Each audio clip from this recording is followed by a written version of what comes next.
Bien, buenas tardes. Bienvenidos a esta mesa que va a discutir este proyecto de ley de tratados. Componen esta mesa el doctor Rodolfo Cruz Miramontes, el doctor Manuel Becerra Ramírez, la doctora Susana Hernández, como moderador su servidor Juan Manuel Portilla. De inicio vamos a darle el uso de la palabra al licenciado Ernesto Reyes Cadena, de la Secretaría de Gobernación, quien nos hará la presentación de este material sobre tratados. Muchas gracias. Muchas gracias. Efectivamente, el material que se les acaba de distribuir ha sido elaborado por la Secretaría de Gobernación. Parte de sus atribuciones es compilar el orden jurídico nacional, ponerlo a la disposición de la sociedad en general. Este material se ha elaborado conjuntamente con la Secretaría de Relaciones Exteriores y el Senado de la República. Ya es la segunda edición, está disponible en la Biblioteca Jurídica Virtual de la Secretaría, en la página www.ordenjurídico.gov.mx, y ha reunido todos los tratados vigentes de 1836 al 2009, son 1302 tratados al cierre de la edición, y tiene varias opciones de consulta para hacerlo pues lo más amable posible. Tiene un índice temático, se manejan hasta 33 diferentes materias, se puede buscar también por palabra, por fecha de suscripción, o bien por estado. México tiene suscritos tratados con alrededor de 95 estados, y también se puede buscar por organización internacional, alrededor de 37 organizaciones. El propósito de este disco es facilitar la consulta y el acceso de este tipo de información, desde luego para especialistas. Viene el texto oficial, el reconocido por nuestro país, y también se complementa con un folleto sobre derecho de los tratados, también disponible en esa página. Todo este material es de libre disposición. En caso de que requieran algún otro de nuestros materiales en la biblioteca virtual, se puede descargar o bien lo pueden solicitar y se les entregará con mucho gusto. Ese es el propósito de esta visita. Muchas gracias. Muchas gracias, doctor. Muchas gracias. Bien, pues vamos a dar inicio ya a este análisis, y en primer lugar va a dirigirse a ustedes el doctor Manuel Becerra Ramírez, conocido por todos nosotros.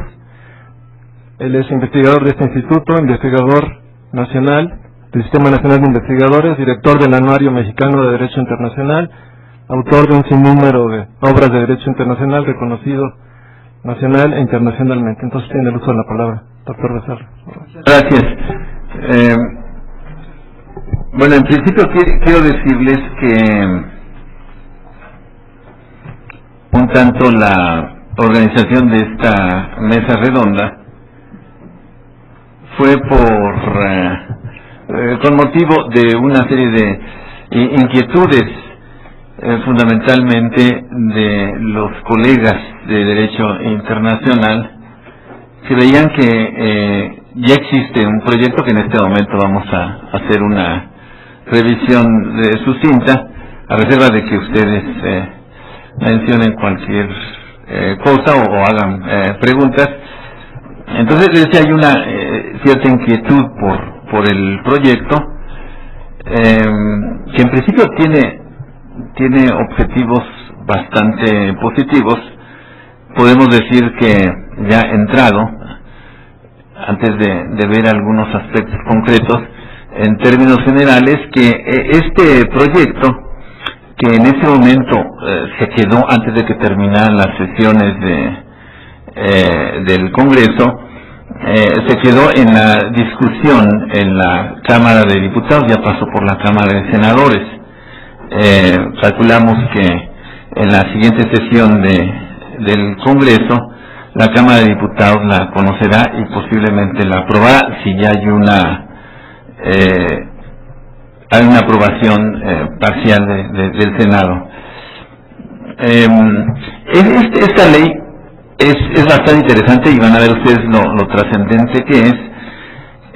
En realidad en principio lo que trata de hacer es conjuntar varias, concretamente dos leyes. La ley de 1992, que es una ley que conocemos los especialistas en derecho internacional, que fue creada un tanto pensando en el Tratado de Libre Comercio.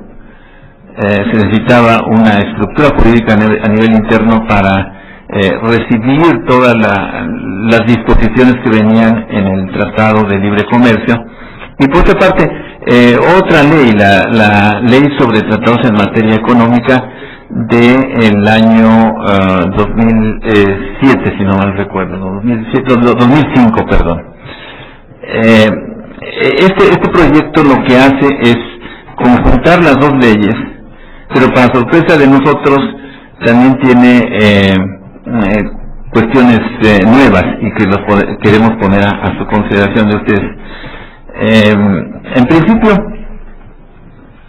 la ley hace una serie de definiciones. Estoy dándole tiempo para que empecemos a analizar la ley. Bueno, hay algún problema de carácter técnico.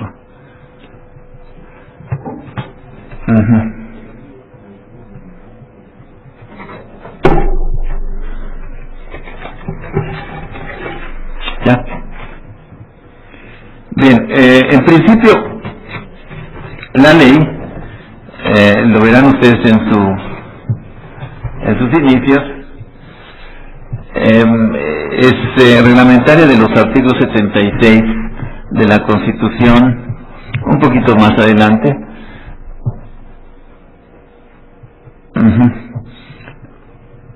Un poquito más adelante. Bien, empieza a analizar las diferentes figuras que tiene la ley de tratados. En principio, un poquito más anterior, en la siguiente. En la anterior, en la anterior, exacto, ahí. Hace una definición de lo que es un tratado internacional. Esta definición es, verán ustedes, muy trascendente. No es una parte novedosa fundamentalmente, puesto que la encontramos en la Convención de Viena de 1969 sobre Derecho de los Tratados. Pero sí es trascendente que se entienda, sobre todo a nivel de operadores del Estado. El Tratado Internacional es un convenio, como lo dice la definición, regido por el derecho internacional público, entre uno o varios sujetos de derecho internacional, dice la definición. Este concepto de sujeto de derecho internacional es bastante trascendente, puesto que a nivel internacional solamente pueden realizar este tipo de acuerdos internacionales los sujetos de derecho internacional. El concepto de sujeto de derecho internacional es una parte nueva, digamos, que tiene esta ley, porque la ley anterior hablaba de estados. Este es un poquito mucho más amplio, puesto que los estados no son los únicos que realizan tratados internacionales, sino pueden ser los organismos internacionales o cualquier otro sujeto de derecho internacional. Pero quiero poner mucho la atención en esto, que se refiere a sujeto de derecho internacional. Evidentemente, cualquiera que no sea sujeto de derecho internacional, evidentemente no es parte del derecho internacional. Esto quiero subrayarlo por lo que vamos a ver a continuación. Entonces, la ley en principio tiene por objeto regular los tratados internacionales. Un poquito más adelante. Y después tenemos los acuerdos interinstitucionales. Estos acuerdos interinstitucionales aparecen en el año de 1992. Esta es una práctica, digamos, señera a nivel internacional, podemos decirlo así.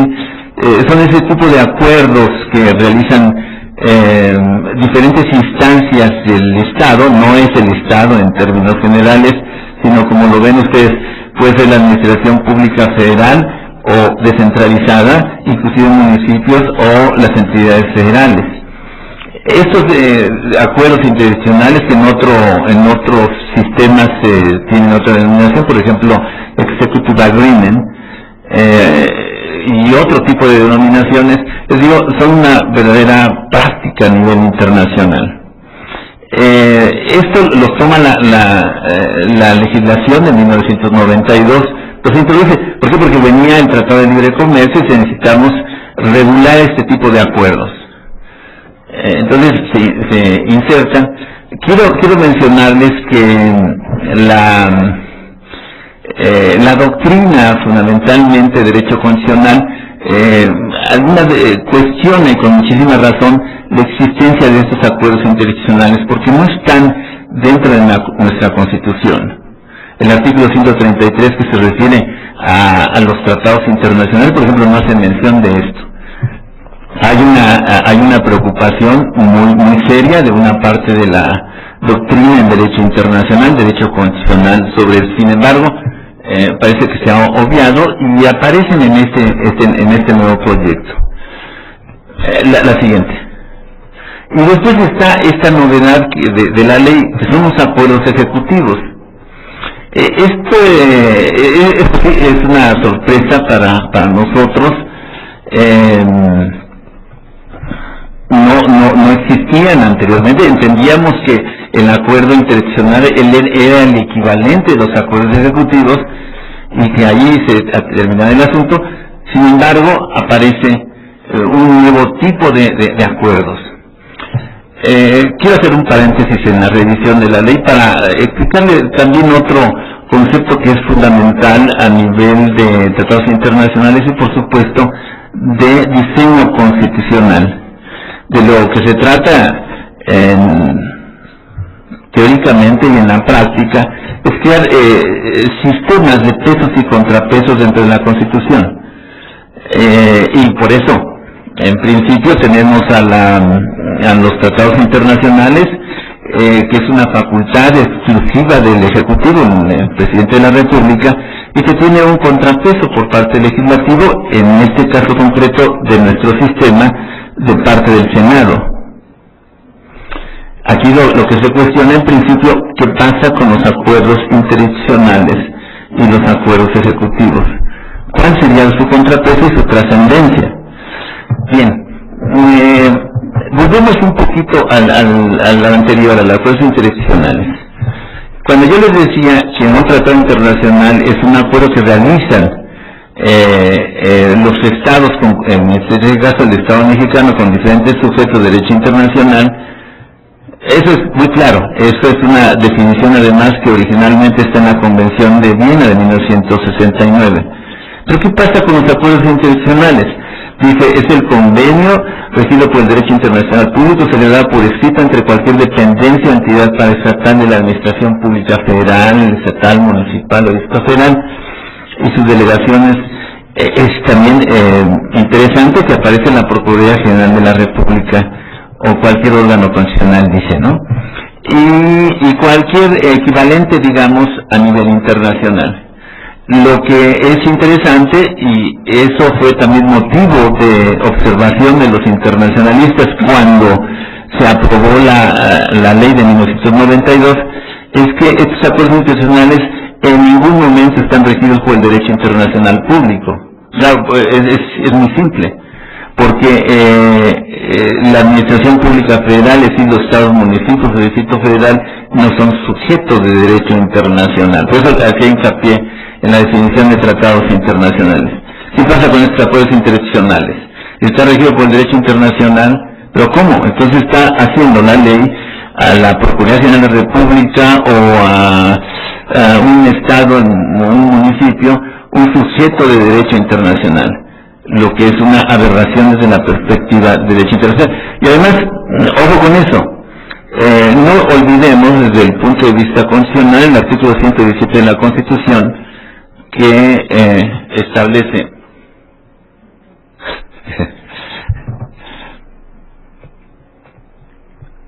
que, simplemente para recordar, los estados no pueden en ningún caso celebrar alianzas, tratados o coalición con otros estados, ni con las potencias extranjeras. La facultad de realizar tratados internacionales está constreñida, está limitada solamente a la federación, y concretamente en el caso de nuestro sistema, de acuerdo con el artículo 133, 89, etcétera, etcétera, al presidente de la República. Pues ahí las grandes críticas con los acuerdos interinstitucionales, volvemos a acuerdos interinstitucionales, en esta idea de que está regido por el derecho internacional. Eso es bastante interesante, ¿no? Pero volviendo a este sistema de pesos y contrapesos, en el caso, les decía yo, de tratados internacionales, el contrapeso, de acuerdo con nuestra Constitución, es el Senado. Es el Senado el que revisa los tratados internacionales, suponemos así, aprueba los tratados internacionales. En la aprobación del Senado no hay tratados internacionales, y es el motivo después de la ratificación que hace el Ejecutivo. Pero esto es claro. Sin embargo, les quiero decir que en la doctrina de derecho internacional y derecho constitucional hay una gran discusión, y sobre todo a partir del Tratado de Libre Comercio. ¿Por qué? El Tratado de Libre Comercio es un tratado tan amplio que toca muchos aspectos de la competencia federal e inclusive estatal. Sobre todo que en una posición federalista, digamos, estatista, dicen, no, un tratado internacional, por un tratado internacional el presidente de la República no puede legislar para toda la República Mexicana, basándose en el artículo 124 de la Constitución. Recordemos simplemente el artículo 124 de la Constitución, que nos dice, sí, las facultades que no están expresamente concedidas por esta Constitución a las funciones federales se entienden reservadas a la Federación. Y luego dice cuáles son las materias reservadas a la Federación. Entre ellos están, bueno, comercio, etcétera, etcétera, pero todas las que no están ahí señaladas, por ejemplo, en cuestión de educación, son facultad de los estados. En una posición estatista, digamos, estrictamente federalista, dicen, el presidente no puede legislar en materia de educación, por ejemplo, porque eso vía tratados internacionales, porque esas son facultades de los estados.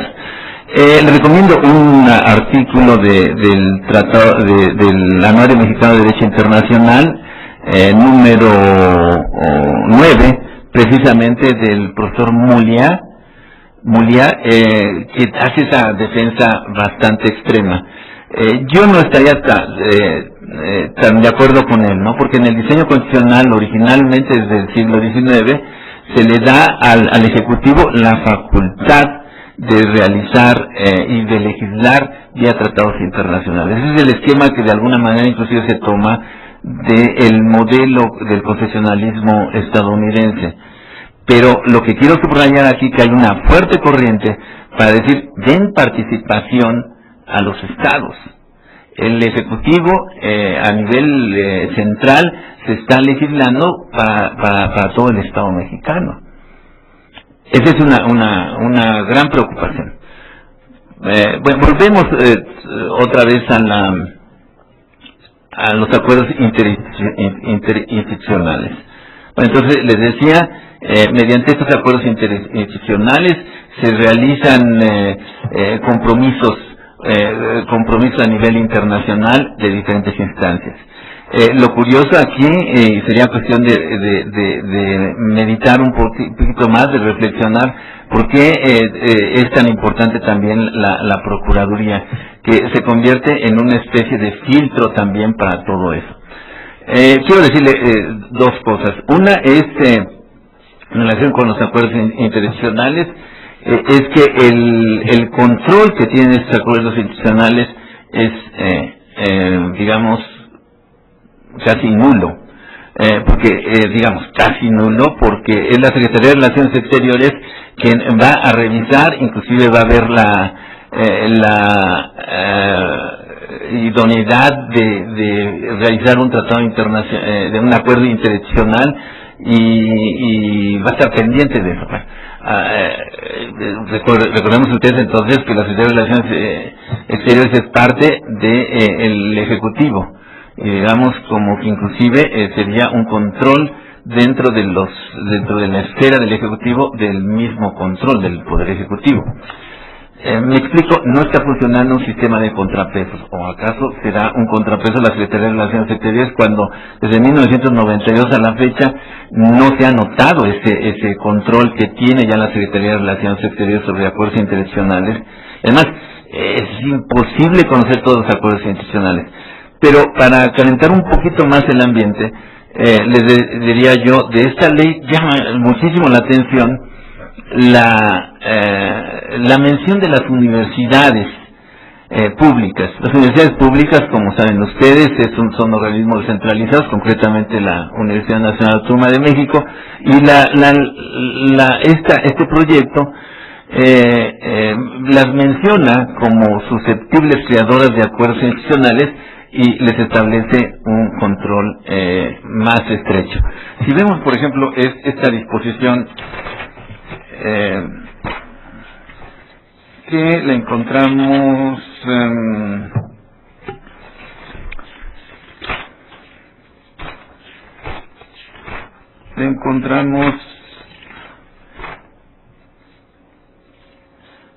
en el artículo 25. Este me parece que es genial. El artículo 25 dice, como lo ven ustedes, sin menoscabar la libertad de la que gozan las universidades y además instituciones de educación superior a las que la ley otorga autonomía para gobernarse a sí mismas, según lo establecido en la fracción séptima del artículo 3 de la Constitución, las dependencias y entidades paraestatales de la Administración Pública Federal, Estatal, Municipal o Distrito Federal y sus delegaciones y la Procuraduría General de la República, así como los órganos constitucionales autónomos, están obligados a someter a la consideración de la Secretaría el texto de cualquier acuerdo institucional que pretendan celebrar con otros órganos gubernamentales extranjeros o organismos internacionales. Paremos nada más simplemente ahí e imaginémonos cuántos acuerdos interinstitucionales realiza la Universidad Nacional Autónoma de México en ese concepto de acuerdo institucional. Muchísimos. Es decir, los acuerdos de movilidad estudiantil, acuerdos de intercambio académico, etcétera, que son con las universidades de todo el mundo. Ahí no sé por qué el legislador está viendo que es necesario cuidarlo. Una gran preocupación que existía con los acuerdos internacionales desde su aparición, les digo, en 1992, es que había una serie de acuerdos interinstitucionales que ni siquiera conocíamos nosotros, es decir, la población al final de cuentas. Le pongo un ejemplo. Un acuerdo interinstitucional entre la Secretaría de Hacienda y el Banco Mundial, lo que se le llamaba las cartas de intención. Esas cartas de intención se consideran acuerdos interinstitucionales, no pasan por el Senado. ¿Y quién los controla? La Secretaría de Relaciones Exteriores. Pero ahora el legislador le pareció que eran más importantes los acuerdos que realiza las universidades públicas. Eso me llama muchísimo la atención y lo pongo a su consideración. Bien, después están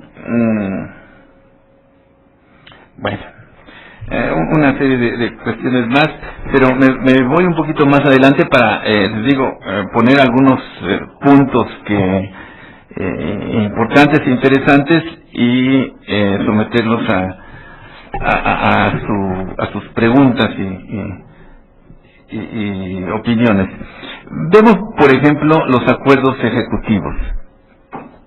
Esta es una joya, la definición de acuerdos ejecutivos, ¿no? Ajá. Veíamos anteriormente que por acuerdo ejecutivo era el convenio regido por el derecho internacional público, otra vez el derecho internacional público. El derecho internacional público es curiosísimo, porque dice, ahorita les comento, el derecho internacional público celebrado por escrito entre el gobierno federal de los Estados Unidos mexicanos y unos varios gobiernos otros estados nacionales u organizaciones internacionales, cualquiera que sea su denominación, mediante el cual el gobierno federal de los Estados Unidos mexicanos adquiera compromisos jurídicamente vinculantes. Esto es genial. O sea, no tiene técnica jurídica internacional. En principio, si es un convenio regido por el derecho internacional público, de acuerdo con la Convención de Viena, es que es un tratado internacional. Dice, se le va por escrito entre el gobierno federal de los Estados Unidos mexicanos. ¿Qué parte del gobierno? O sea, el gobierno es un concepto mucho más, por eso sería bueno que los constitucionalistas nos dijeran qué entiende por gobierno. Gobierno es toda la administración del Estado, con otros de su mismo nivel. Y además que tiene efectos vinculantes, es decir, que vincula al Estado mexicano. Lo interesante de esto es cuál es el elemento de contrapeso, cuál es el elemento de control. Javi, si vemos el artículo 31,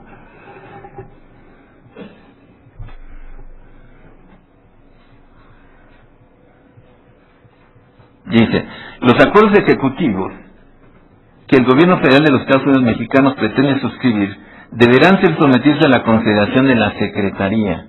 ¡Wow! O sea, la Secretaría de Relaciones Exteriores, ese va a ser el elemento de contrapeso, la cual formulará un dictamen acerca de la procedencia de su suscripción, cuidando que sus términos se ajusten a las disposiciones constitucionales y legales del Estado mexicano. Es decir, el gobierno mexicano, es decir, el Poder Ejecutivo, se establece un contrapeso en su misma, es decir, es como yo en mi casa le digo, a ver, contrapese a mi hija. No. Por supuesto, van a decir después, contestando a esta, que el artículo 33 posteriormente establece, digamos, límites para esos acuerdos ejecutivos. Pero, bueno, dice, no se podrán suscribir acuerdos ejecutivos cuando no se cuente con el dictamen que hace referencia al artículo 31, es decir, la opinión de la Secretaría de Relaciones Exteriores. B, en los casos que su contenido conlleve al riesgo de atentar contra la soberanía y seguridad nacional del Estado mexicano. ¿Quién decide cuándo se atenta contra la soberanía? La Secretaría de Relaciones Exteriores, de acuerdo con ese esquema. Su materia está reservada a los estados, municipios, al Distrito Federal. Bueno, habrá que ver cuál es el contenido. Y D, se contraigan obligaciones financieras que comprometan al crédito de la nación o cuando no se cuente con la partida presupuestaria vigente para afrontar las obligaciones financieras que de ellas se originen. Esto es demasiado, es concreto, la cuestión financiera no se toca, no puede hacer acuerdo ejecutivo, pero todo lo demás sí, con estas limitaciones. Y la preocupación tiene nombre y apellido. Hay cierto tipo de acuerdos que realiza en este momento el gobierno mexicano, vamos a ser estricto, el gobierno mexicano realiza acuerdos como, por ejemplo, ¿cómo se llama el proyecto Mérida? ¿Cómo se llama? El Plan Mérida. ¿Dónde están los controles? Estoy de acuerdo con este esquema, sería un acuerdo ejecutivo. ¿Cuál es la trascendencia del Plan Mérida a nivel nacional? A mí me parece que es muy grande. Sabemos los entretelones, sí, sabemos que hay armas, dinero, una buena cantidad de dinero, pero hay ese tipo de controles que debe de existir en un diseño constitucional de un Estado de Derecho, como se pregona, o bien el ASPAN, famoso ASPAN, esto que durante un tiempo se le denominó como Telecam Plus, es decir, una serie de acuerdos de América del Norte que traen un gran impacto desde el punto de vista económico y de seguridad en las fronteras. Esto, desde la perspectiva del gobierno, son acuerdos políticos que tampoco no tienen una existencia en el mundo jurídico internacional. Pero por ahí van este tipo de acuerdos, por estos acuerdos ejecutivos. Bueno, la ley, por supuesto, son pinceladas, es todavía un poco más amplia, pero sí hay, con razón, cierta preocupación a nivel de la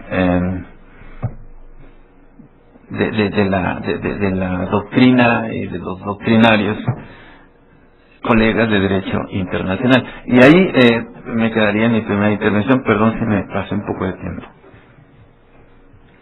Bien, pues hemos escuchado con interés este análisis que nos hace el doctor Becerra, y sin duda pues aquí hay una oportunidad todavía, mientras esto no se apruebe, de corregir nada menos la experiencia previa de la ley del 92, pues también arrastraba muchos de estos errores, incluso algunos se ven agravados, se van agregando figuras, e independientemente yo me permitiría agregar que independientemente del carácter constitucional o de una serie de cuestiones que dejan ahí unas zonas grises, ¿no? Que finalmente cómo vamos a meter el derecho internacional, lo que no son tratados, etcétera. Esto también tendría sus efectos internacionales en el momento en que, por un lado, pues México, si algún órgano no autorizado o alguna parte no autorizada bajo el derecho internacional, concretamente Convención de Viena, de la cual somos partes, e incluso con aquellos países que no sean parte, pues también el derecho constitucional, que es obligatorio, esta parte de derecho de los tratados, pues se podría incurrir incluso en responsabilidad internacional cuando algo apareciera como tratado y no lo es, o finalmente qué exigibilidad tendría. Esto nos podría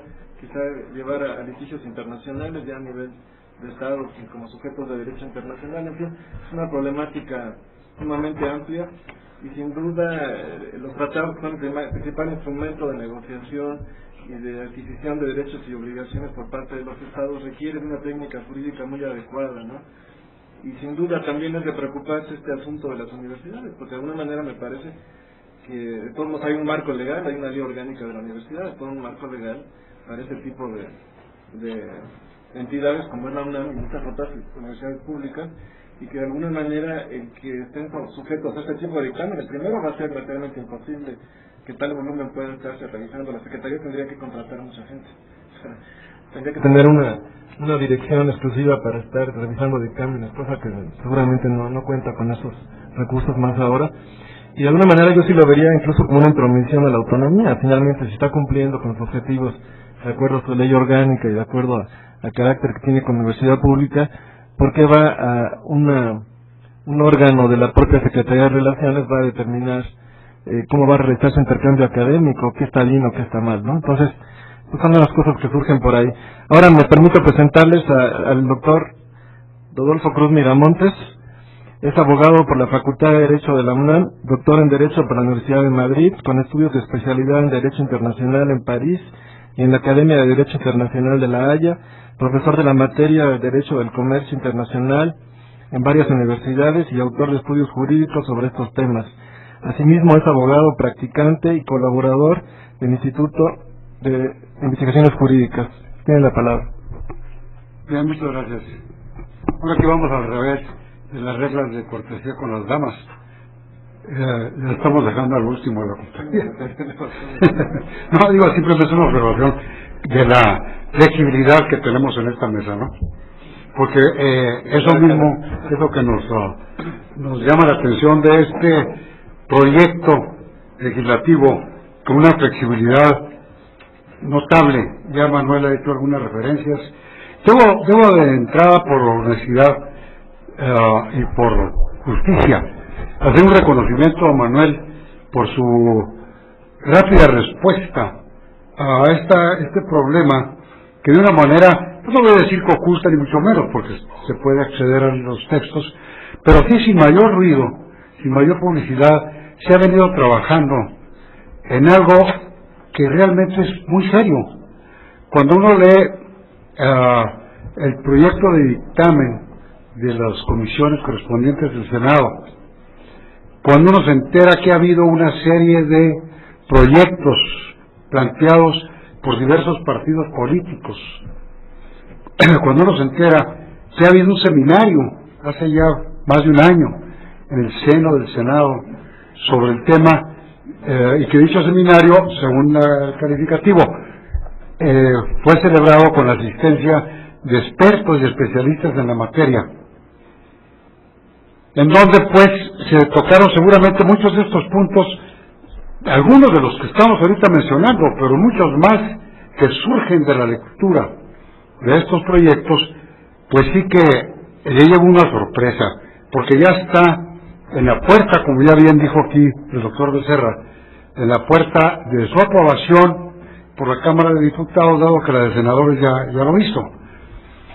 Entonces, pues, al comentar yo con Manuel, no hace más de 3 semanas, yo creo, como lo hacemos con periodicidad, de novedades en estas materias y en otras, y en el magnífico anuario que él ha creado y dirigido, en fin, le comenté algo ¿qué opinas de estos proyectos? Pues como yo también, poco podemos opinar, porque realmente están, digo yo, flexible, por no calificarlo de otras maneras, tan disparado, una serie de cosas que se plantean, que entonces Manuel decidió en buena hora hacer un seminario sin perjuicio de que vengan otros con mayor tiempo, pero por lo pronto que ponga arriba de la mesa la existencia de este proyecto legislativo, con la idea, obviamente, con la idea de aportar a nuestro gobierno y a nuestro país, como siempre lo hemos hecho, algunos puntos de inquietud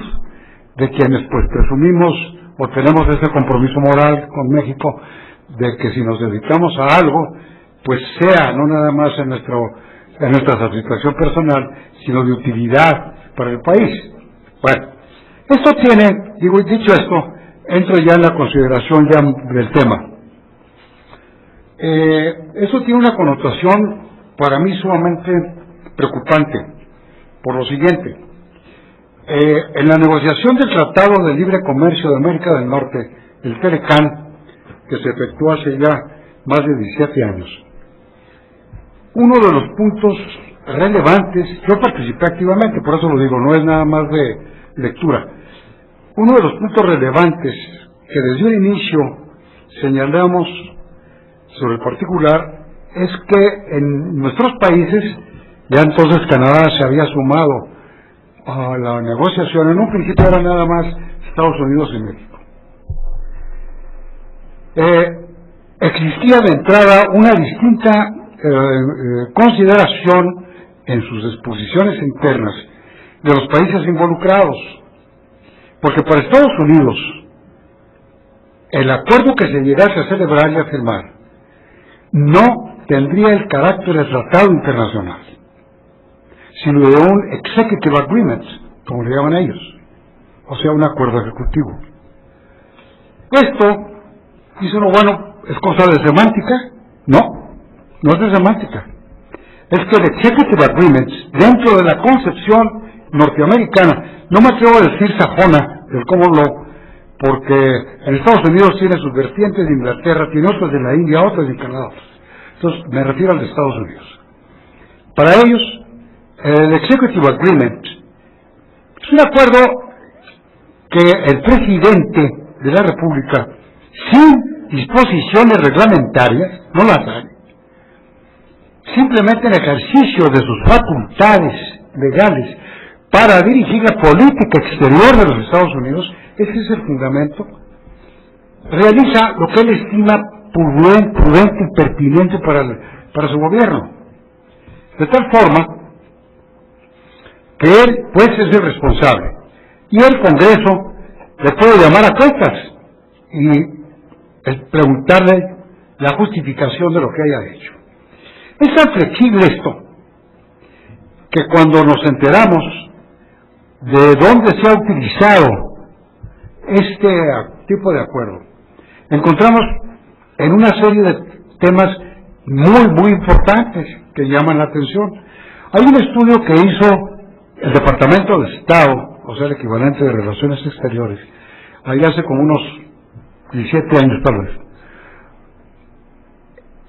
sobre el manejo de los executive agreements.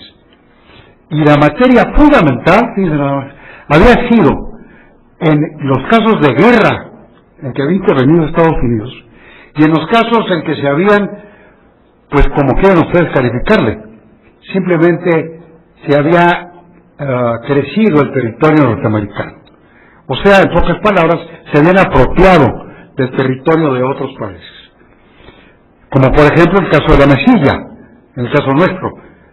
Fue rechazado el intento del entonces presidente de Estados Unidos de hacer un tratado. Les pareció mal lo que se estaba haciendo.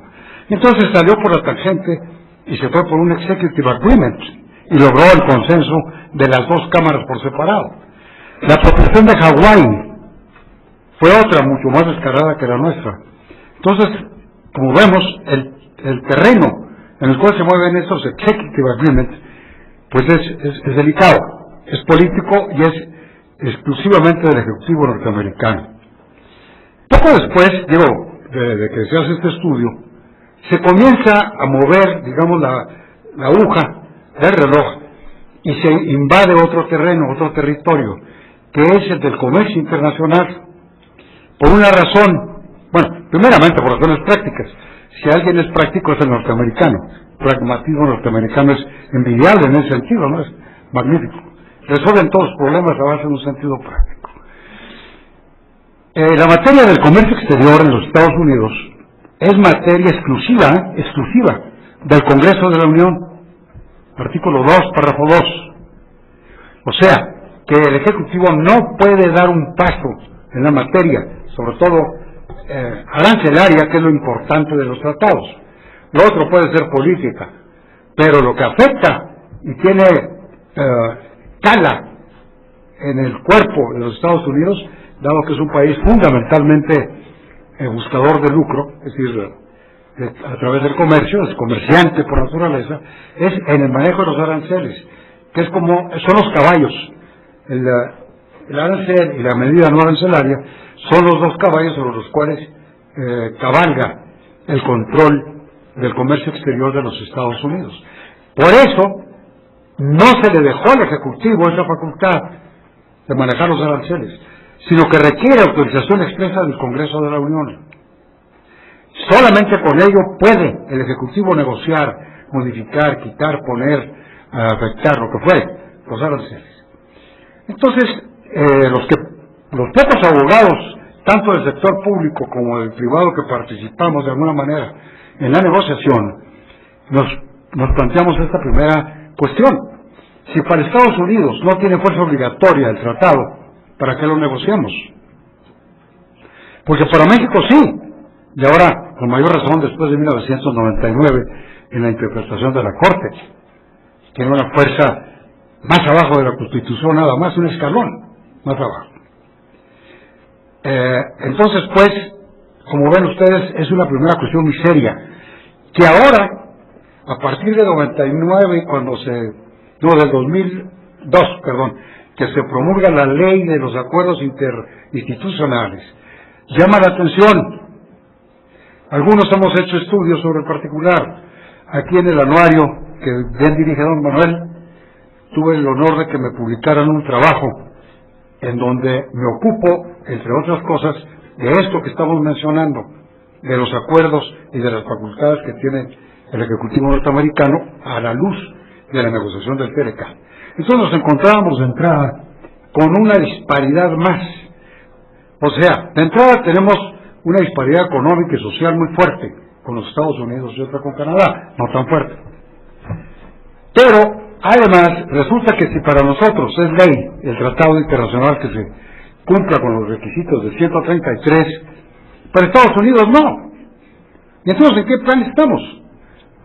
No hay problema cuando lo planteamos públicamente, o bien a los asesores norteamericanos legales que tuvimos en el sector privado y en el gobierno.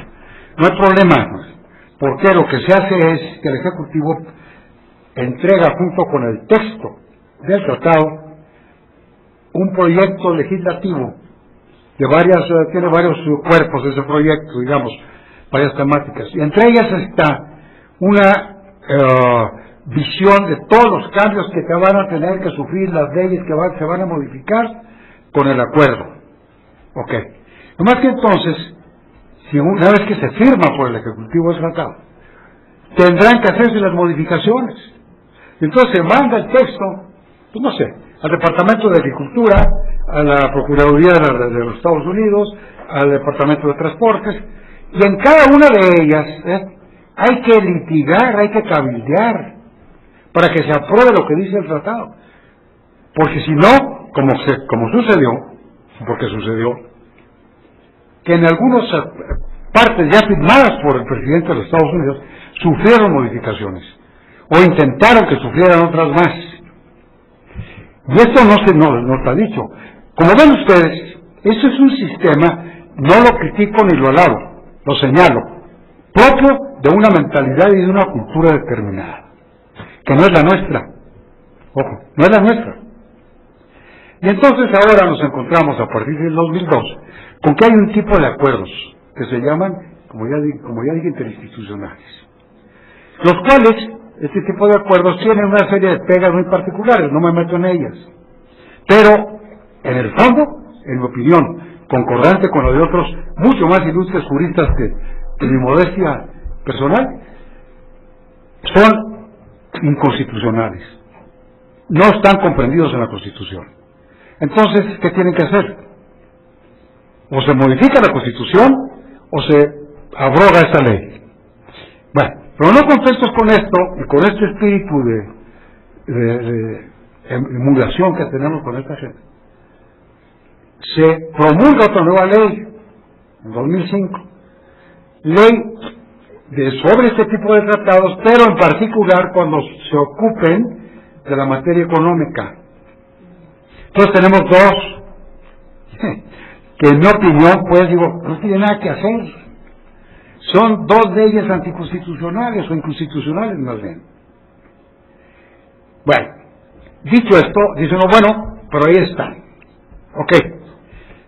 Pero ahora nos estamos enfrentando con otra cosa, en donde, para empezar, se nos informa por el documento en cuestión que se conjuntan una serie de propuestas que se han dado a conocer internamente pues en el Congreso, en la Cámara de Diputados y en los senadores, provenientes de distintos partidos, unas pidiendo que se modifiquen los artículos tales o cuales, otras que se modifiquen estos dos tratados, otras que se abroguen los dos tratados. O sea, es un conjunto de distintos criterios, que eso es lo más importante. Insisto, no niego que esto sea importante. Lo que cuestiono es que es un mare magnum de distintas posturas con criterios diversos. Entonces podemos encontrar, como bien dijo don Manuel, algunos puntos interesantes que dicen, bueno, está bien, pero otros que no sabemos ni por qué se proponen, ni para qué se proponen, ni qué fines se persiguen. Y esto comienza pues a preocupar. Luego dice uno, bueno, ¿es como para asustarnos? ¿O es como para llamarnos mucho la atención y rasgarnos las vestiduras? ¿México no sabe de eso?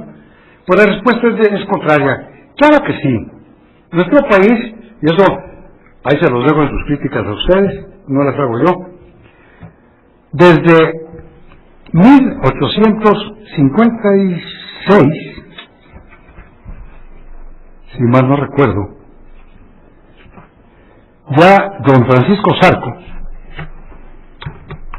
voy a citarme para no abundar, dijo en este trabajito que me publicaron aquí en el volumen número 1, ya desde 1856,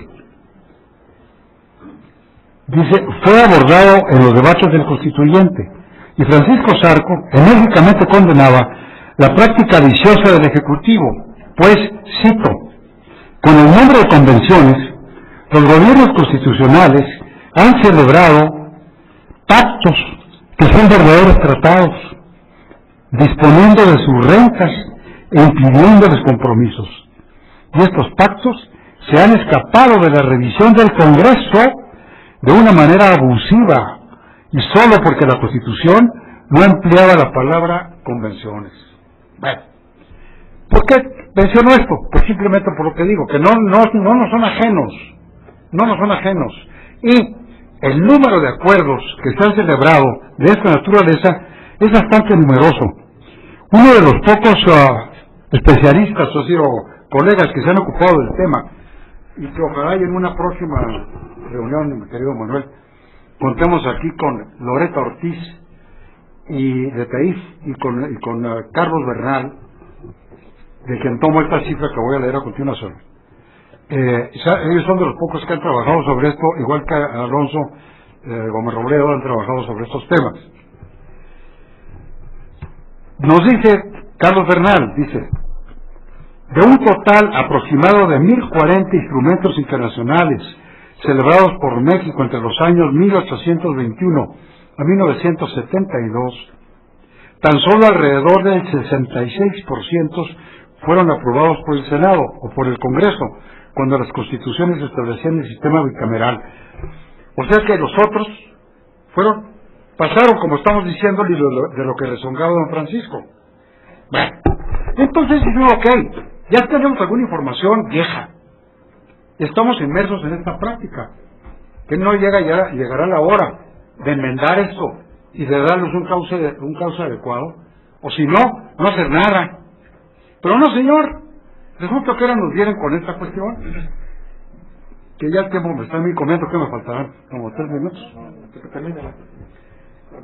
Hay dentro de los puntos que Manuel ha señalado, hay muchos más que podemos con toda razón criticar, preguntar más que nada, para ser justos. Yo quisiera preguntar más que criticar, porque no lo sé.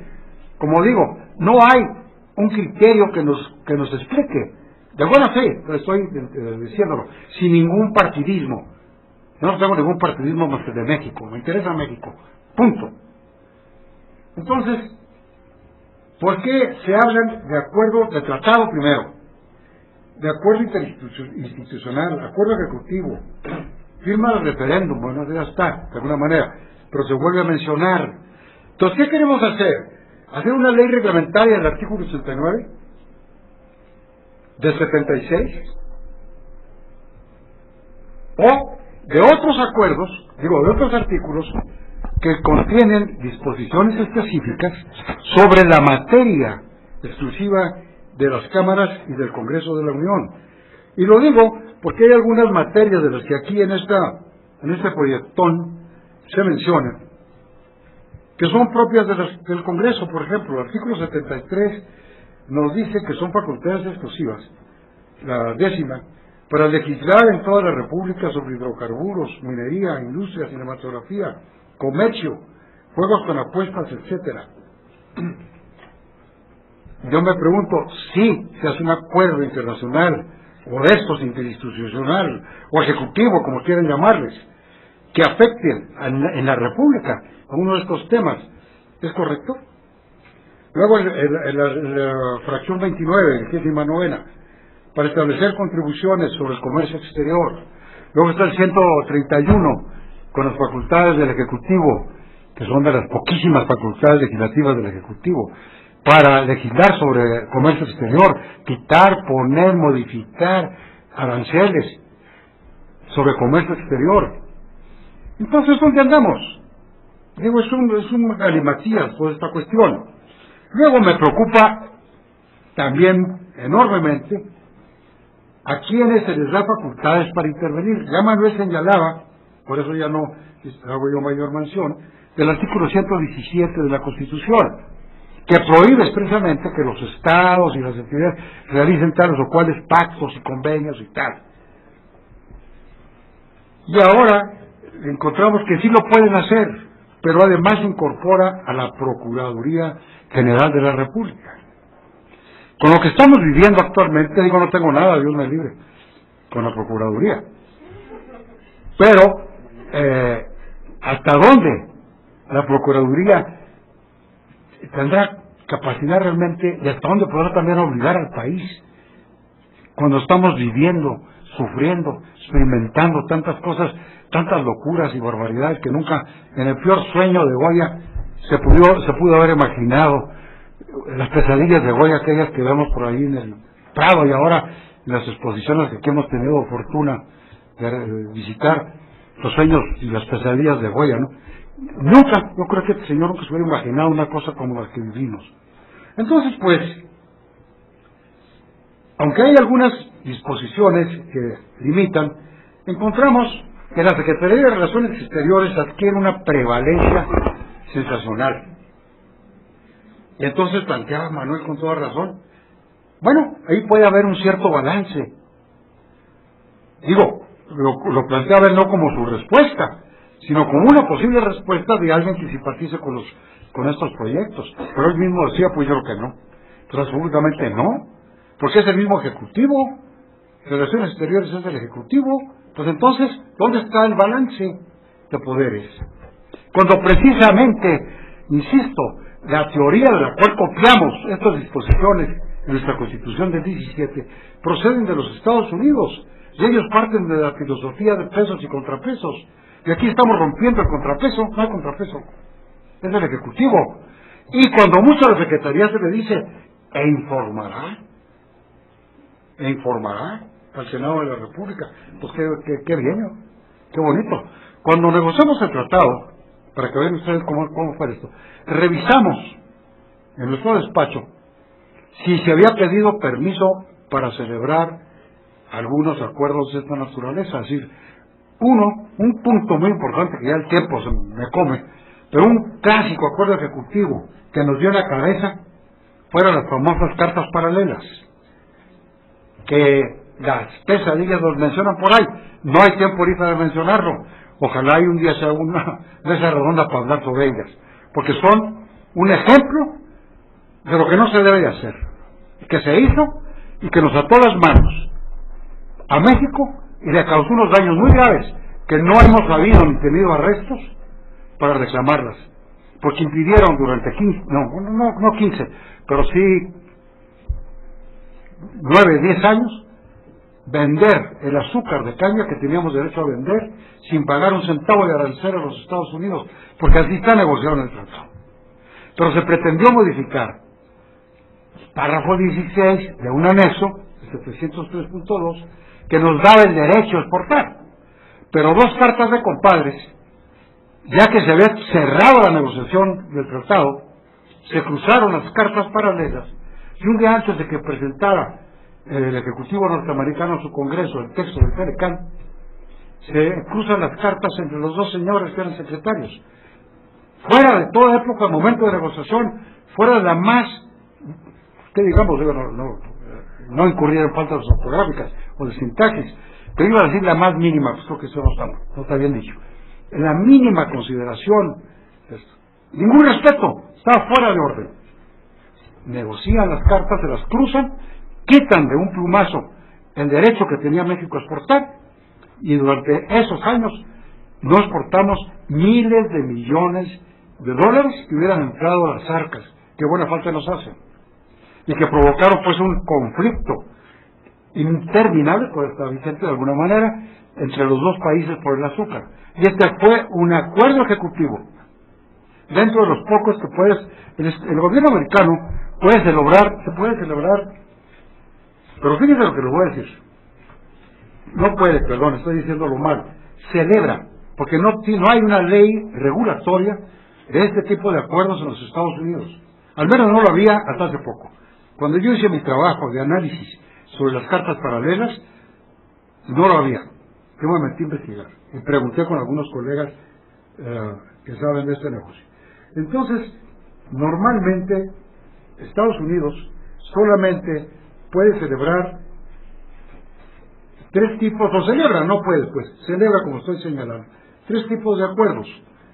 Unos que les llaman Executive Agreements, como ya mencioné, que les califican Executive Congressional Agreements, que son los que fue el caso del Telecán, acuerdos en donde el Ejecutivo va ante su Congreso y le dice: oye, yo quiero que me autorices a negociar un acuerdo de esta naturaleza, aquí está la razón por la cual le conviene a Estados Unidos. Ok, entonces el Congreso, no la Cámara de Senadores, le autoriza para que celebre el acuerdo, le da un plazo para que lo celebre, y terminado el plazo, ya no puede negociar más. Lo que terminó, si terminó pues con el acuerdo, lo presenta al Congreso en un término de 6 meses, con todo este paquete que decía yo hace un momento, de reformas legislativas. Y entonces el Congreso aprueba o desaprueba el proyecto, y si se sujetó el sistema del fast track, como le llaman, entonces el Congreso, que es las dos cámaras, no podrán más que decir yes or not, punto. Así fue como se negoció el Telecán. Ese es un tipo de acuerdos. Luego hay otro que le llaman el Presidential Executive Agreements o Soul Agreements, son los dos términos. ¿Y eso qué es? ¿Cuándo se celebra? Bueno, pues cuando el presidente de la República de los Estados Unidos celebra un tratado y allí conviene con sus contrapartes que va a ser esto y lo otro, cosas meramente casi digamos prácticas. Y en cumplimiento de eso, el presidente hace alguna otra convención para poner en práctica esto que estoy diciendo. Hay otros, en lo que yo consulté, Porque les digo, no hay una reglamentación. Todo lo que yo le aprendí de esto es o de escritos o análisis, o bien de las cartas de algunos colegas que me hicieron el favor de contestar mis dudas. Otros les llaman clerical presidential agreements, que son casos en que de un acuerdo que ha celebrado el presidente de esta naturaleza encuentra que hay un error, le llaman clerical, muy elegantemente, secretariales. 2 más 2 son 8. O el día 31 de febrero. Entonces, borran y escriben lo correcto. Esos son.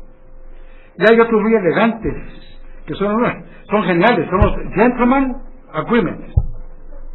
Y esos los usan también otros países. Y los Gentleman Agreements sirven para justificar y pretender legitimar las apropiaciones de territorios. O bien, la conclusión de las guerras. La Convención de Yalta es un típico Gentleman Agreement. Es genial, Gentleman, ¿no? Y veo una de las fotos de Yalta y vean quiénes están ahí. Puros gentleman, desde verdad. Bueno, con esto ya no quiero abusar, simplemente mencionar la preocupación que tenemos, la atingencia que ha tenido el Instituto de Investigaciones Jurídicas para hacer eco de estas preocupaciones, y espero que así sea, el trampolín que dé esta reunión de hoy a otras ya más profundas, en donde se revisen estas propuestas. Esto es nada más una llamada de atención. Muchas gracias.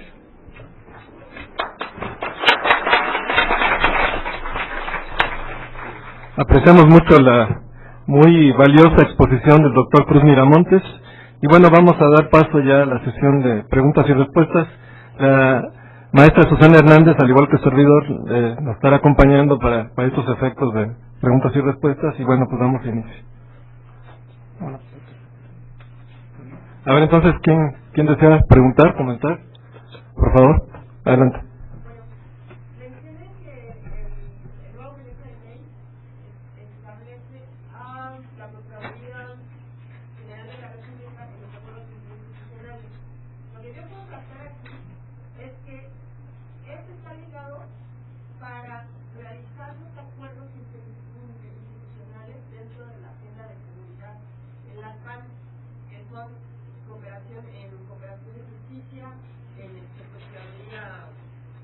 Procuración de Justicia y toda esta agenda. Ahora, respecto de los acuerdos ejecutivos,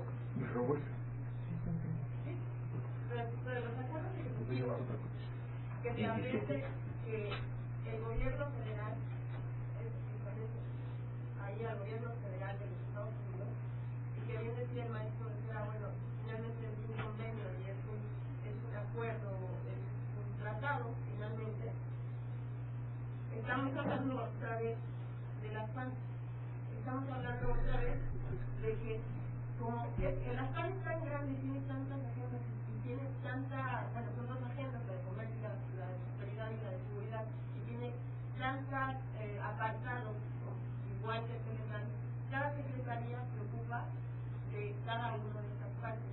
Entonces ahí es donde yo veo el vínculo también de los acuerdos ejecutivos que autorizan a la administración, al gobierno federal y a todas sus secretarías, digamos, para hacer los acuerdos ejecutivos que están planteados en el proceso de las PAN.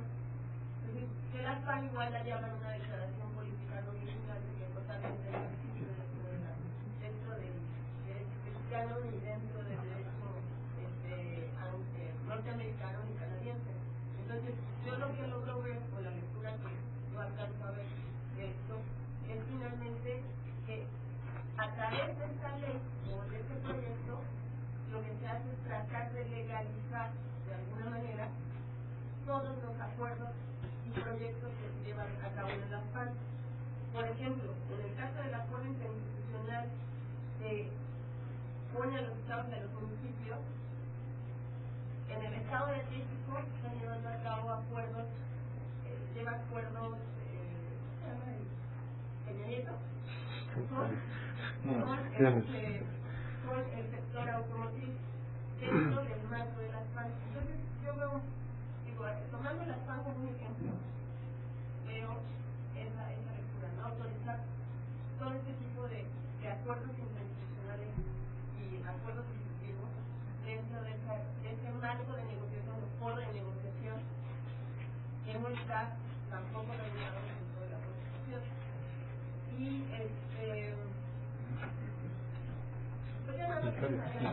bueno, adelante. Si me permite, don Manuel. Claro. Bueno, los dos, don Juan Manuel y Manuel. Mire, usted está tocando un punto terriblemente delicado e importante. El ASPAN es una respuesta que el gobierno americano ha pretendido tener ante la ausencia de solidaridad que sufrió o que experimentó y que así lo considera después del 11 de septiembre del 2001. Ahí se remonta. Le pareció mal que sus socios no fueran a verlo al día siguiente y le dijeran: aquí estamos contigo para hacer lo que quieras, vamos a combatir a todo el mundo, vamos a corretear a los terroristas. Eso le pareció mal. Y yo supongo, deduzco por los hechos nada más, de que decidieron tomar una actitud más enérgica para no correr riesgos, porque eso sí lo tienen, de inseguridad. No les da seguridad la presencia de sus vecinos y el TLK no se las da. Es otra cosa. Pero en fin, estoy hablando de cómo interpreto yo esa visión del señor. Entonces comenzaron a mover, a ver qué, e inventaron a partir del 2005 el ASPAN, en donde participan una serie de entidades gubernamentales de los 3 países. Y con el pretexto de la seguridad metieron la prosperidad, en donde yo en lo personal consideré, ya se lo he manifestado al gobierno cuando fue posible y había apertura, para oírlo al menos, no para aceptar, de que nosotros podíamos llevar a colación a la mesa los temas que no se habían cumplido en el tratado. Era nuestra oportunidad de oro para realmente tomar las medidas que nos permitan aprovechar lo positivo del tratado, que no lo hemos hecho. Ha sido un aprovechamiento muy reducido, nunca lo que debió haberse hecho en un principio. Pero esto comenzó a provocar ruidos, a levantar olas, y se dijo por ahí en los 3 países: oye, no ves que el sector privado no está metido en esto.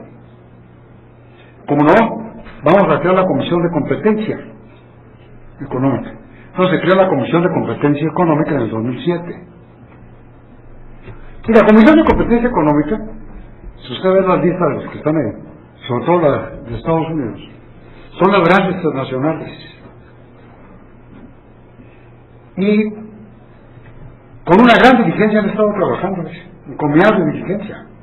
Y en febrero, en Cancún, de 2007, cuando comienzan estos a trabajar, emiten 51 recomendaciones para hacer efectivo el tratado en lo que a ellos les interesa.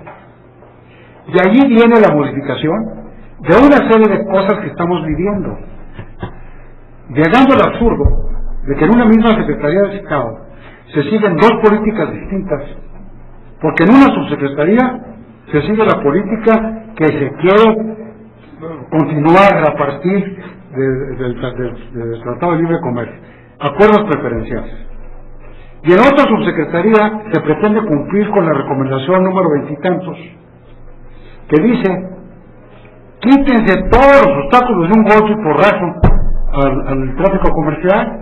Pues lo poquito que había de parte de México, porque somos pendulares, si fuimos durante mucho tiempo proteccionistas, nos alocamos la droga del mercado abierto, del libre comercio. Nos hemos convertido en los campeones de los acuerdos de libre comercio. Nomás que son acuerdos preferenciales. No, eso estorba, quítalos. Y el 24 de diciembre del 2008, la Secretaría de Economía, como publicó un decreto, mediante el cual, gratis, contradiciendo el espíritu de todo tratado del comercio internacional, del GATT y de la OMC, que debe ser recíproco. Aquí lo hicimos gratis, somos muy generosos. Y entonces viene esta ley, este proyecto de ley, yo creo que encaja dentro de las recomendaciones de ASPAN. Y tal vez, tal como usted lo señala, pudiera explicarse eso. Pero todo eso está mal, en mi opinión. Eso está muy grave, porque están actuando a espaldas de la Constitución mexicana y quienes están encargados de defenderla no lo hacen. Entonces no queda más que esta voz de los universitarios para señalar lo que está mal. Y no quiero decir que esté equivocado quizá alguno de los pasos, no lo sé. Lo que sí sé es que está mal como se está haciendo, y eso no me gusta. Yo estoy terminando un estudio sobre esto en donde me aterra lo que estoy viendo, porque en pocos años México ya no va a tener presencia, ya no tenemos dientes para nada, ya no sabemos qué somos. Otra pregunta. Allá, por favor. Bueno, yo quiero comenzar por felicitar a los señores doctores Manuel Becerra, por Rodolfo Miramontes, que por cierto en las últimas fechas he estado siguiendo algunos aspectos de sus obras en el campo de los medios alternativos de controversias, pero también quiero crear una palabra, lógicamente, para usar la Portilla. Yo quiero traer la palabra, retomar la palabra que usted dijo, aterrado. Yo creo que tendremos que analizar claramente los épocas en que estaba el sistema bipolar de socialismo, comunismo, sin tratar con finalmente de ser el capitalismo como hasta este momento tal parece que sí fue. Y tal parece que este proyecto, cuando nos dice el artículo 33 que no podrán suscribirse acuerdos ejecutivos cuando destacan que en los casos en que su contenido conlleva el riesgo de atentar contra la seguridad nacional del Estado mexicano, pues esto es un bloque de dictadores que están yendo más allá de, y específicamente en vía de ejemplo, como lo apuntó de una manera precisa el doctor Becerra, pues con respecto a nuestra universidad, a nuestro máximo centro de cultura, bueno, pues van a calificar los acuerdos que se llevan a celebrar con otras instituciones y vamos a determinar si el contenido de ese acuerdo está atentando contra la soberanía nacional. Oiga, pues ¿dónde está la libertad de pensamiento? ¿A dónde se encuentra la libertad de una institución tan noble, tan antigua, con tanto prestigio para que tenga que sujetarse a este tipo de imposiciones? Creo yo, y en este caso, totalmente de acuerdo con Rodolfo Cruz y Miramontes, pues los universitarios tenemos enérgicamente que decir, hay que poner alto a esto, porque es sumamente grave para nuestro país. Si usted dice, pronto vamos a desaparecer, quizá yo ya sea negativo, pero prácticamente ya estamos desapareciendo de nuestra país. Muchísimas gracias. ¿Alguien más? A ver, por allá atrás, por favor. Bueno, a mí me llama muchísimo la atención lo que mencionó el doctor Cruz Miramontes en cuanto, bueno, yo no tenía conocimiento de estas cartas paralelas que finalmente se cruzaron entre México y Estados Unidos.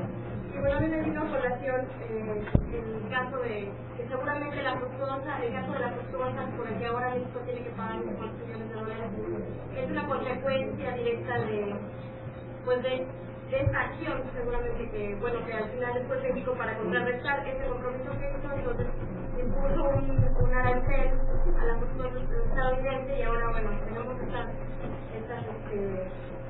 condenas en contra de México. Y bueno, otra inquietud que yo tengo en cuanto a esos acuerdos institucionales es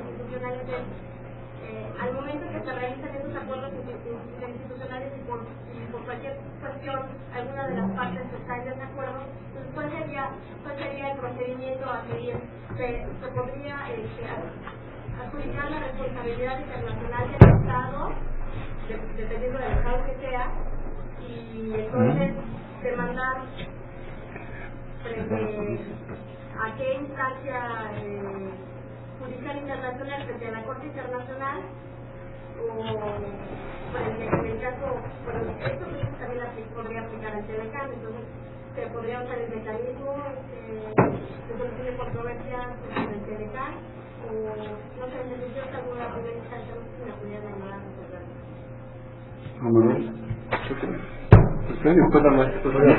Lo de la fructosa. ¿Qué materia? Bueno, son varias cosas que se han tocado.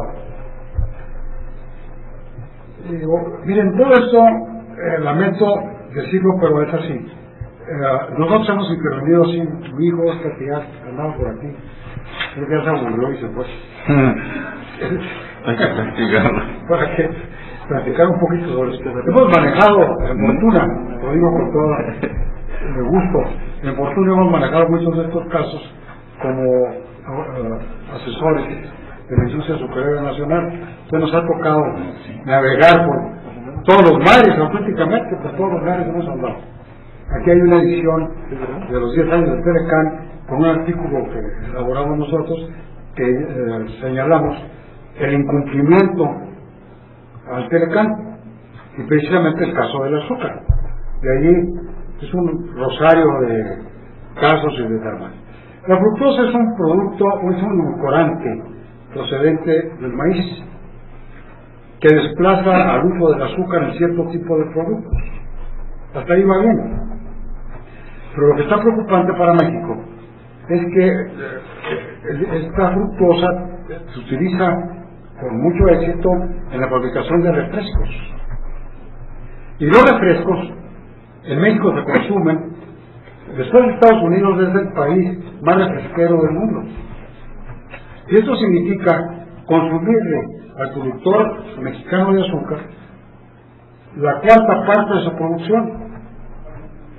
Entonces, si pensamos por un instante, horrorosa pesadilla, que se sustituya el azúcar por la fructosa, se acaba la industria azucarera nacional. De allí la importancia de esto. Y de allí que mediante las cartas paralelas se incorpora en un párrafito cuando se señala que México podrá exportar sin límite el azúcar que tenga sobrante, cuando acredite que durante 2 años consecutivos cumplió con la demanda interna de edulcorantes, antes decía de azúcar. Entonces podrá exportar, pero mediante las cartas paralelas se incorpora el término fructosa. Entonces se disminuye la capacidad de poder exportar por un lado, y por otro se nos quita el derecho a poder exportar los sobrantes con ese tratamiento del arancel cero. Se reduce a un tope de 250,000 toneladas. Entonces digo, eso se refiere a lo primero. Lo segundo que mencionaban ustedes, ¿en qué foro se podría plantear cuál tema? Perdón, ahí me perdí. No lo escuché bien porque no se pone un poco se pone de pie. Cumplimiento. Está el campo. Una cuestión de solución de controversia, solución de controversia. En caso de que alguna de las partes de un acuerdo institucional no cumpliera con lo pactado. A quien cumpliera. Mi pregunta es, Pues mire, una de las partes no cumpliera con lo pactado, entonces podría hacerse un procedimiento de adjudicación de la responsabilidad al Estado pertinente y con ello demandar al Estado. claro. ¿Cómo no? Ya le contesto. Mire, caso concreto, no voy a inventar. Estados Unidos no cumplió con el anexo 703.2. Solución de controversia. Después de intentos de negociación, que como usted sabe bien, como todos ustedes saben, en cualquier procedimiento medio alternativo de solución de controversias, el primer paso que se tiene que hacer, y casi en todo se pone como obligatorio, es intentar un acuerdo consensuado. El capítulo 20 del TELCAN, que es el incumplimiento por parte de los estados al TELCAN, que sería el caso, nos dice, primero tiene que intentarse un arreglo. Si no se llega a nada, entonces la parte afectada podrá acudir ya al secretariado que está aquí en la Ciudad de México y decirle, voy a celebrar consultas, ya utiliza el término, consultas, con mi contraparte para ver si logramos resolver el conflicto. El artículo, creo que es del 2009, no traigo aquí el texto del tratado, pero creo que por ahí anda la cosa. 2008, creo que sí. Faculta a la Secretaría de Comercio Internacional, creada por el propio tratado, en el artículo 2001, la faculta para que utilice cualquier medio alternativo de solución de controversias. Amigable composición, mediación o conciliación. Expresamente se la señala. Entonces ya tiene usted el campo donde trabajar y las vías para caminar posibles. Pero si no se acuerda ninguna de ellas o el secretariado dice no, esto está muy complejo, o esto las partes no quieren irse por ninguna de ellas, vamos a aplicar la que está considerada, que es el establecimiento, les llaman paneles, que en español significa otra cosa, pero son tribunales arbitrales ad hoc. Y entonces ya, ese sería el camino a seguir, presentar una queja, porque aquí viene uno a decir, bueno, ¿es demanda? O técnicamente no es demanda. Si la esencia es arbitral, pues mal diríamos demanda. Es una petición, es una queja. Pero que pues de la forma tiene lo mismo, no tiene mayor trascendencia que término utilicemos. Entonces echamos a andar la maquinaria de ese grupo de expertos para que recomienden, fíjese, en el capítulo 20 estoy hablando que sería la adecuada, porque sería el incumplimiento de un acuerdo celebrado entre dos estados o dos entidades públicas. No tiene el carácter, la decisión de obligatoria, es una recomendación, copiando lo que iba a venir más tarde en la OMC, en el anexo 2 de la OMC. Entonces, este sería el camino y esta sería la solución. Pero es que aquí, y no quiero sonar, pero son los hechos, no invento nada, ni opino, simplemente digo lo que ha pasado. Este aquí, que en un caso, para variar de azúcar, del capítulo 20 ha habido 4 casos, es decir, ha habido 3 casos y uno frustrado, un nonato. Los 3 primeros casos fue Estados Unidos-Canadá, los otros 2 Estados Unidos-México. Y Estados Unidos ha cumplido los 2 primeros, ha perdido los 3. Y el tercero, que es el del transporte terrestre, que todos leemos de vez en cuando noticias, no ha cumplido. Entonces nuestro gobierno, gallardamente, decidió imponer represalias, empezando con los pinos de Navidad en marzo del año pasado. Y las croquetas también, las croquetas. Sí. En fin, pero eso es para otro tema. Imponer represalias. Esos son los 3. Y el nonato. El nonato se debe al azúcar y al incumplimiento de Estados Unidos por el anexo 703.2. Nosotros, hablo porque pues yo he estado ahí metido y he sido parte que le empuja todo esto. Al acreditar, en mi opinión, desde luego, las opiniones, pues los abogados nos podemos obviamente equivocar. Yo opino que las cartas no tienen validez legal. Entonces, sugerimos al gobierno, partiendo de aquí, que debíamos de demandar a Estados Unidos.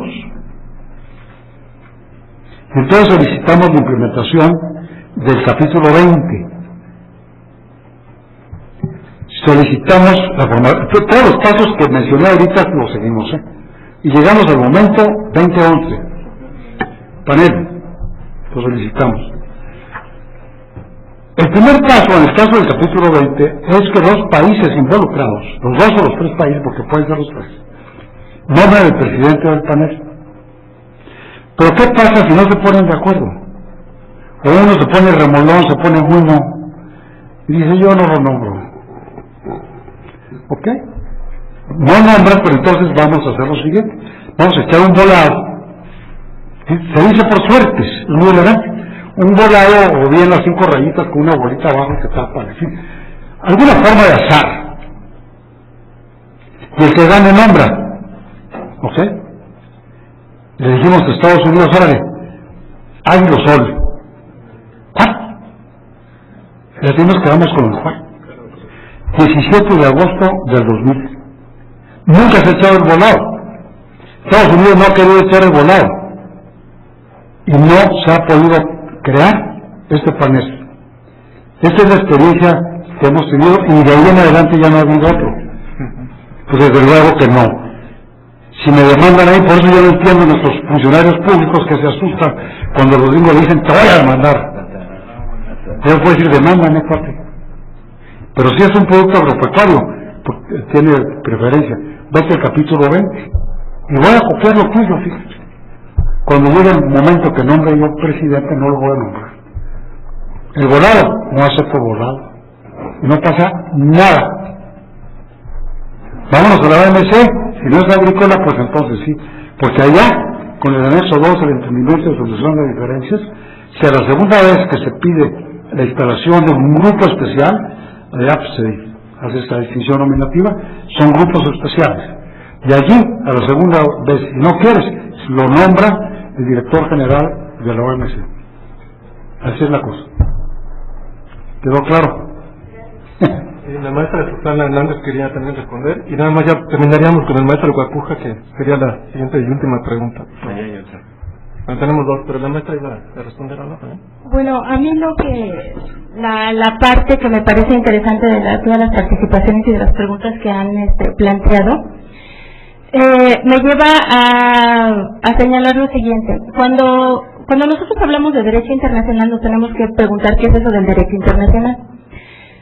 El artículo 38 de la Carta de las Naciones Unidas nos dice cuáles son las fuentes del derecho. Y esas fuentes del derecho, las principales, son los tratados internacionales y la costumbre internacional, como las 2 principales.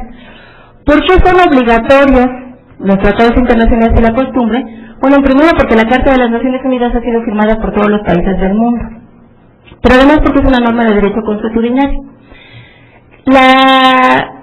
La norma que rige la celebración de tratados internacionales son las 2 convenciones de Viena. La Convención de Viena del 79 para la celebración de tratados entre estados, y la Convención de Viena para la celebración de tratados internacionales entre estados y organizaciones internacionales. A partir de ahí, cuando las convenciones de Viena señalan que es un tratado internacional, dice que es un tratado regido por el derecho internacional. ¿Cuál derecho internacional? Otra vez, tratados internacionales y costumbre internacional. Esta cuestión de este proyecto de ley tiene implicaciones en los 2 órdenes jurídicos, tanto en el derecho internacional como en el derecho interno.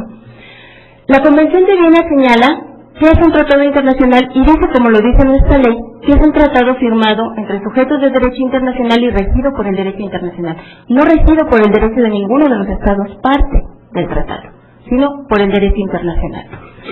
Y por otra parte, estas convenciones nos dicen cómo se compromete a nivel internacional un estado a través de la expresión de su voluntad.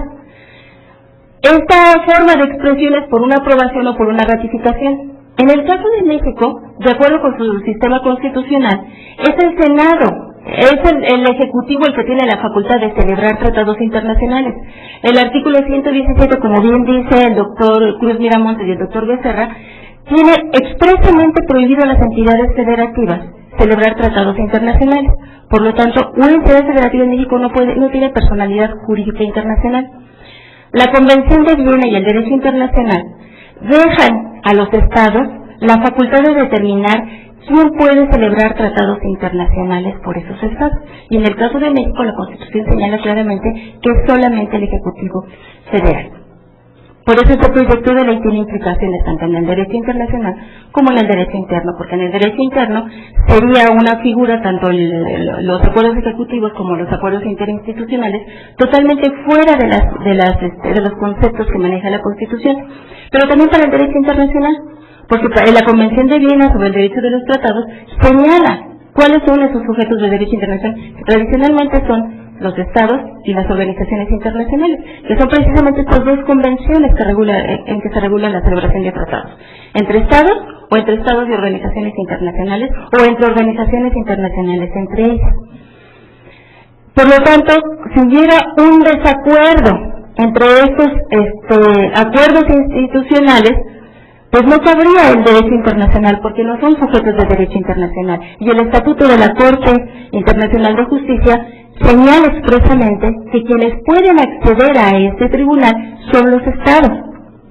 Entonces, si en un acuerdo interinstitucional no participa un estado, sino una entidad federativa, pues entonces no habría manera de llevarlo a derecho internacional. Entonces, implica un problema tanto a derecho interno, porque no está dentro de la Constitución, como en el derecho internacional. Por otra parte, los acuerdos ejecutivos que alguien había señalado, pues efectivamente, como dice el doctor Cruz Miramontes, es una práctica constitucional en Estados Unidos mediante la cual el Ejecutivo puede celebrar tratados internacionales sin la aprobación del Senado. En México hay una facultad expresa en el artículo 76 de la Constitución que faculta al Senado a aprobar todos los tratados internacionales que celebre el Ejecutivo Federal. ¿Qué pasa si no hay si no se da esa aprobación? Pues no se puede no se puede expresar válidamente la voluntad del Estado mexicano, porque la Convención de Viena señala que la voluntad de los estados tiene que ser expresada de acuerdo como lo señale su sistema interno. De otra manera, se puede pedir la nulidad de un tratado internacional, porque hay un vicio en la expresión de la voluntad del Estado. Entonces, yo considero que este proyecto de ley tiene fuertes implicaciones en derecho internacional o en derecho interno. Puede ser que se esté realizando para implementar algún otro tipo de acuerdo. El problema es que no encaja ni en derecho internacional ni en el derecho interno. El derecho internacional, por otra parte, se ha permitido, por ejemplo, que ciertas entidades federativas, como en el caso de la Unión Soviética, por ejemplo, se permitía que ciertas entidades federativas de la antigua URSS pudieran celebrar tratados internacionales, pero siempre será un tratado internacional de una entidad federativa con otro estado, y ese estado, digamos Estados Unidos con el municipio o con Chihuahua, tendría que ser aprobado, y en todo caso, ese Estado es el que decidiría si quiere o no realizar un tratado internacional. Pero ese tratado internacional no tiene, en estricto sentido, esa calidad de tratado internacional. De hecho, la ley señala efectivamente que se trata de un acuerdo, y si bien la Convención de Viena dice que independientemente de la denominación que se le dé, estos acuerdos no tienen el carácter de tratado internacional para el derecho internacional. Y por otra parte, decía yo, los acuerdos ejecutivos pues necesitarían necesariamente una modificación a la Constitución para permitir que tuviera este efecto de derecho internacional, un acuerdo que llevaría a cabo nada más el Ejecutivo Federal con la ayuda de uno de sus órganos centralizados, que es la Secretaría de Relaciones Exteriores, pero como bien dice el doctor Becerra, forma parte de la Administración Pública Federal, un órgano centralizado. Entonces seguiría siendo el Ejecutivo, y caería justo en ese ámbito que tienen en Estados Unidos de acuerdos ejecutivos, en donde solo el Ejecutivo, sin la aprobación del Senado, podría comprometer la voluntad del Estado al exterior. Pero necesitaría necesariamente de una modificación a la Constitución que permitiera que dentro de las facultades expresas del Ejecutivo Federal se pudieran celebrar tratados internacionales sin la aprobación del Senado. Sin esa modificación constitucional, todos los acuerdos ejecutivos que así se celebraran estarían fuera de la Constitución, por una parte.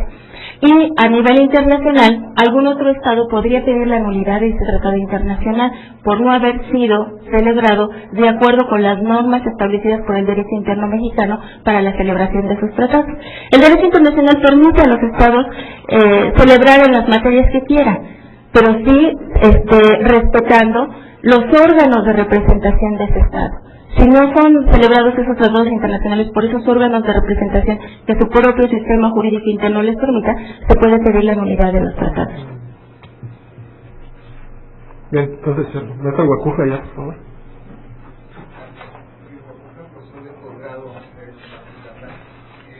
Felicitarles por esta discusión y segundo, bueno, no estar más de acuerdo con lo que se ha dicho.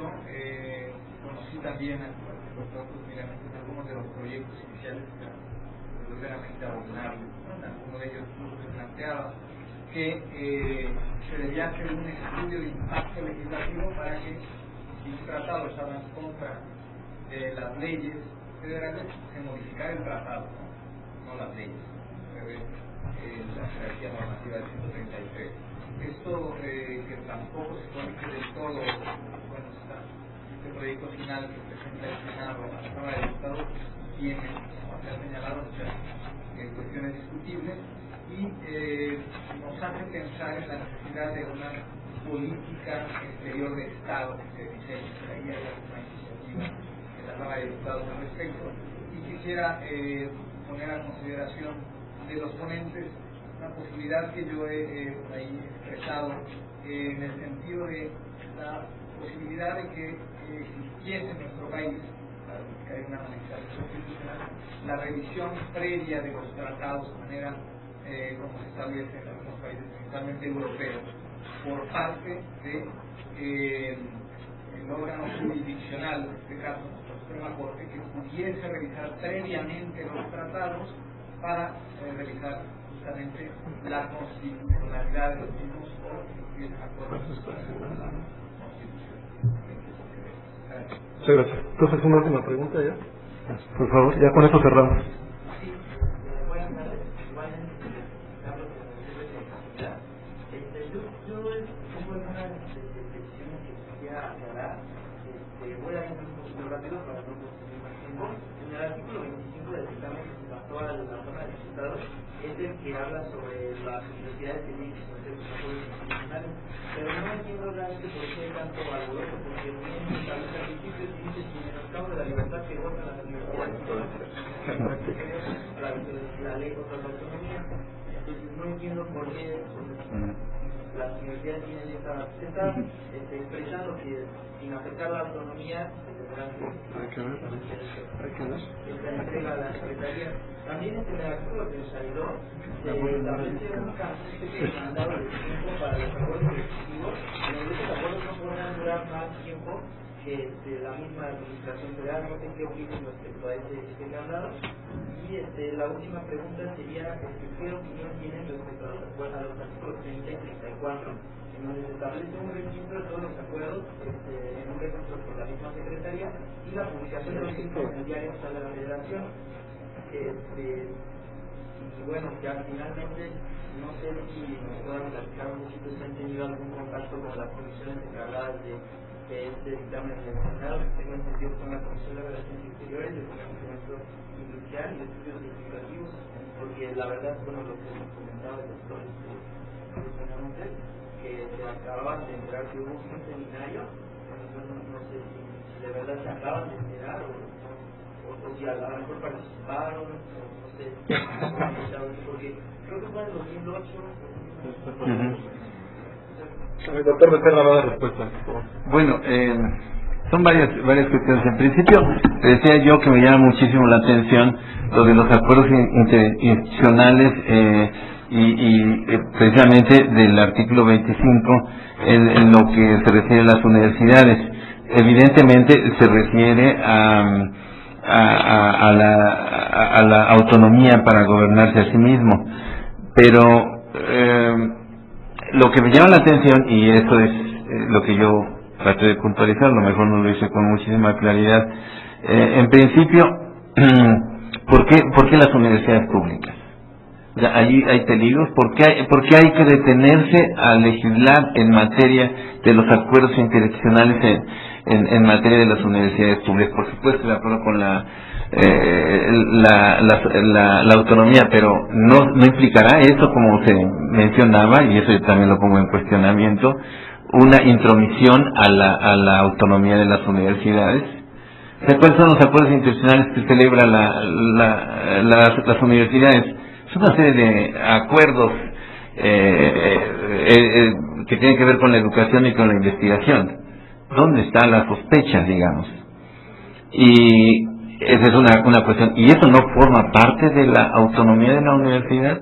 Precisamente es la esencia de la autonomía universitaria. Mi cuestionamiento es, y sí, mi preocupación, y si quiere usted decir alboroto, ¿por qué la universidad? Si estamos viendo, y lo mencionaba la profesora, que hay otro tipo de acuerdos, por ejemplo en materia de seguridad, que no le ponen tanta atención, que son mucho más trascendentes. ¿Por qué las universidades? Eso yo me mantendría en alerta y preocupación. La otra cuestión es definitivamente la capacidad de control de eso. ¿Cuántos acuerdos realiza la universidad? Son miles. ¿Tiene capacidad la Secretaría de Relaciones Exteriores para estar revisando estos acuerdos? Bien, usted hablaba de registro, en efecto. También el proyecto habla de un registro. Pero también, si se fija usted, bueno, el artículo 34 habla de que este registro puede tener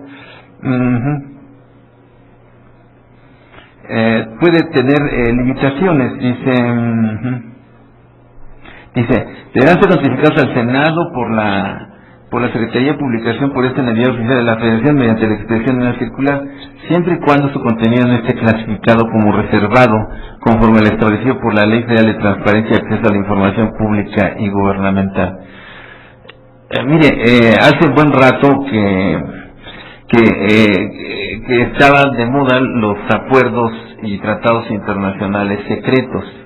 Desde el siglo pasado los acuerdos secretos están proscritos, por eso existe un registro en Naciones Unidas de los tratados internacionales, precisamente porque muchas veces hay alianzas, tratados internacionales secretos. El más famosísimo fue el Pacto Unión Soviética-Alemania, pero aquí dicen hay que darnos a publicidad, todo eso, pero hay algunos que están reservados. ¿Cuáles están reservados? Mi preocupación es un tanto por la arquitectura, y tiene que ver con todas estas cuestiones, la arquitectura, la ingeniería que debe tener un Estado, debe tener pesos y contrapesos. En un Estado, mientras menos las cosas sean secretas, transparentes, más democrático y más se cumplirá con el Estado de Derecho. Pero aquí dice que hay algunas cosas secretas. ¿Cuáles? A todos nos interesan ese tipo de cosas. Que si participamos, no participamos. Ahí no sé por qué, a lo mejor no les interesó que participáramos. No sé por qué no nos invitaron, no sé. Pero eso no obsta, o sea, la preocupación es, independientemente si nos invitan o no nos invitan, yo creo que es una responsabilidad académica, ¿no? Voy en la sintonía de la mesa y concretamente del maestro Cruz de la Monte. Es una preocupación de carácter académico. Si nos invitan está bien, pero bueno, nosotros organizamos también una mesa, nos autoinvitamos. ¿Hay alguna otra cuestión? Creo que hay una cosa intermedia que sí.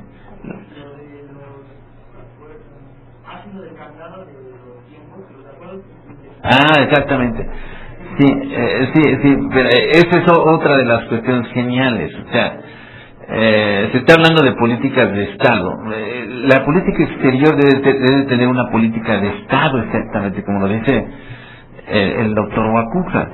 Se debe tender a una política de Estado, es decir, no se puede decir que una política es meramente excepcional. Es decir, voy a hacer el acuerdo, el ASPAN, el acuerdo el plan Mérida y el plan de seguridad, ¿verdad?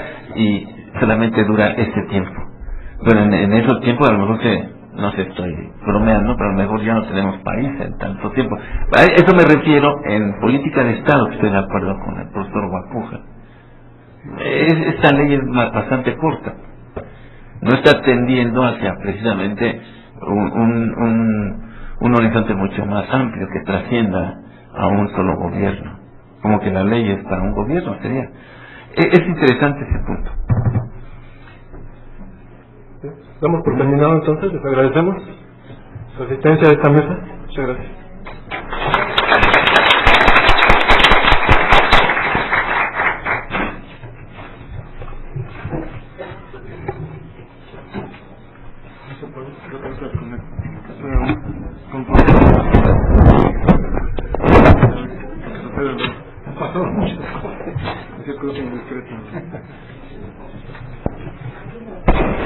¿Perdón? No, al contrario. Sí, caray.